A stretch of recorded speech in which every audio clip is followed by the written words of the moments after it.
तो class 5 students, हम लोग का जो चैप्टर चल रहा था एसएसटी में, आज उसके आगे का हम पढ़ेंगे। आज का पॉइंट है altitude. Altitude means a place higher above the sea. The altitude of place effect its climate, यानी कि जो हमारा जो ऊंचाई होती है किसी भी सी लेवल है, यानी कि जहाँ से समुद्र की हमें दिखाई देता है समुद्र, उस समुद्र से गहराई नापी जाती है, ऊंचाई नापी जाती है। तो वहाँ से जो जितने ऊपर चलते चले जाएंगे उतना ही क्या होगा, क्लाइमेट हमारा इफेक्ट करता है ऊंचाई पर। The place at the lower altitude are hotter than the place at higher altitude. The hills and mountains are much cooler than the plain because their altitude is higher. Shimla, Darjeeling, Nainital are few example। यानी कि आप कोई भी hill station जाते हो, चाहे वो किसी भी प्लेस पे हो, चाहे वो गर्मी की वाली प्लेस पे भी क्यों ना हो, लेकिन आप जैसी ऊंचाई पे जाते हो तो आपको क्या होती है, ठंडक महसूस होती है। ठीक है, तो यही सब एग्जाम्पल हैं कि ये सब इफेक्ट करते हैं। ऊंचाई जो होती है वो किसको इफेक्ट करती है, क्लाइमेट को इफेक्ट करती है। जितने ऊंचाई पे आप जाओगे उतना क्लाइमेट आपको कैसा मिलेगा, ठंडा मिलता जाएगा। ठीक है, इसके बाद नेक्स्ट है ह्यूमिडिटी। इसमें क्या है, दी मोस्ट ह्यूमिडिटी, जैसे कि अभी बरसात का मौसम चल रहा है तो आप देख रहे हो कि हर जगह नमी नमी रहती है, मतलब हर चीज़ गीला गीला सही लगता है सब जगह। यही चीज़ क्या कहलाती है, हमारी ह्यूमिडिटी कहलाती है। तो देखो अब इसके बारे में पढ़ते हैं। Moisture, because moisture cause humidity which makes a place cooler.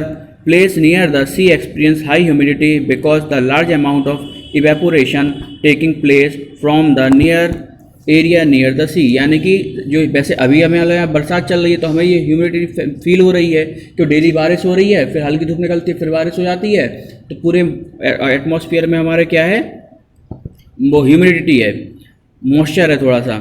और यही चीज़ क्या होती है, जैसे मुंबई वगैरह जो शहर होते हैं या फिर जो भी सी के किनारे होते हैं, जितने भी हमारे स्टेट होते हैं, वहाँ पे क्या होता है, हमेशा क्यों ह्यूमिडिटी रहती है, क्यों रहती है, क्योंकि वहाँ पे समुद्र है, धूप पड़ेगी, समुद्र से भाप बनेगी, और भाप कहाँ जाएगी, उड़ के उसकी तरफ जाएगी, लैंडमार्क की तरफ जाएगी, ज़मीन की तरफ जाएगी। तो वहाँ पे लोगों को क्या महसूस होगी, ह्यूमिडिटी महसूस होगी। Humidity lessons the temperature of the earth. Moisture is present in the atmosphere in the form of hell, snow, rain, fog, mist and slit. यानी कि ह्यूमिडिटी क्या करता है, हमारे जो ओवरऑल अर्थ का टेम्परेचर है उसको क्या करता है, कम करता है। यानी कि अगर बहुत ज़्यादा गर्मी पड़ रही हो कहीं पे, ह्यूमिडिटी के कारण क्या होगा, उसका जो टेम्परेचर होगा ठंडा रहेगा थोड़ा सा।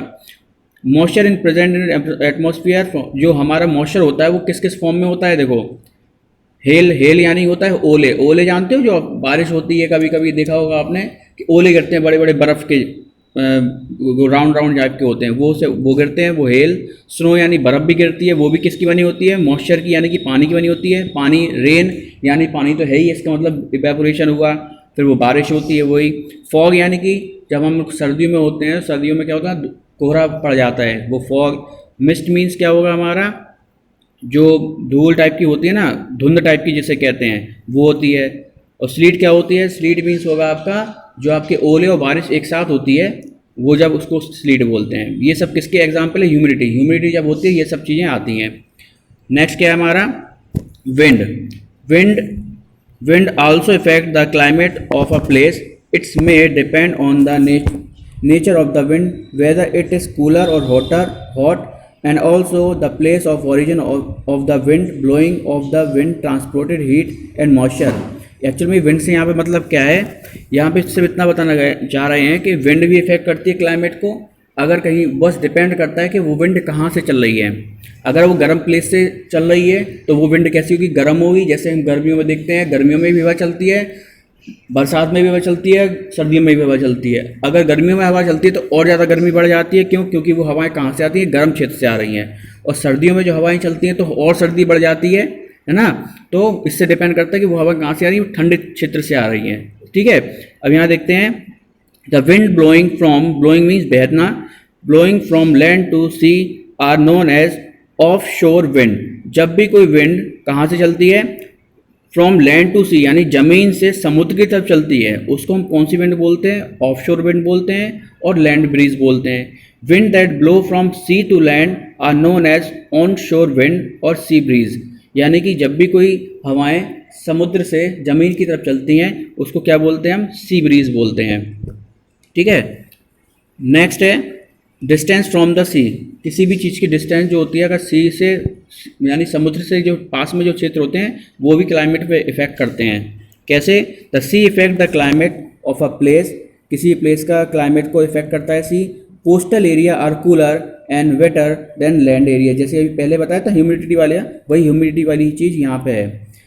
और जो समुद्र के किनारे होते हैं कोस्टल एरिया में, समुद्र के किनारे का जो क्षेत्र होता है वो ठंडा होता है और थोड़ा सा गीला रहता है। This place receive cool sea breeze, वो कूल सी ब्रीज मिलती है। सी ब्रीज कैसे कौन सी होती है?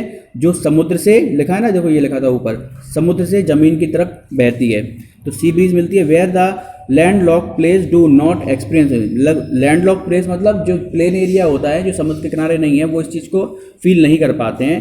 Clouds are form when warm air from inland area meet cooler area from the sea, और जब ये क्या होता है ज़मीन के ठंडे क्षेत्र से मिलते हैं तो वहाँ पे क्या होता है बारिश हो जाती है, ज़मीन में से मिलते हैं तो बारिश होती है। Mumbai is the city which experience moderate climate due to sea being close to it, इसी वजह से क्या होता है भाई यहाँ से हवा चली समुद्र के क्षेत्र से इस क्षेत्र में आई तो क्या ठंडी हो गई, ठंडी हो गई तो क्या बारिश होने लगी, फिर दोबारा धूप निकली तो दोबारा समुद्र से बारिश बनी, फिर यहाँ पे ज़मीन तक आई तो दोबारा बारिश। इस तरह का मौसम कहाँ सबसे ज़्यादा देखने को मिलता है? मुंबई में। ठीक है, अभी आपका ये चैप्टर यहाँ ख़त्म हो गया है, इसके बाद आपको एक्सरसाइज करनी है, वो हम आपको सेंड करेंगे। ठीक है, थैंक यू।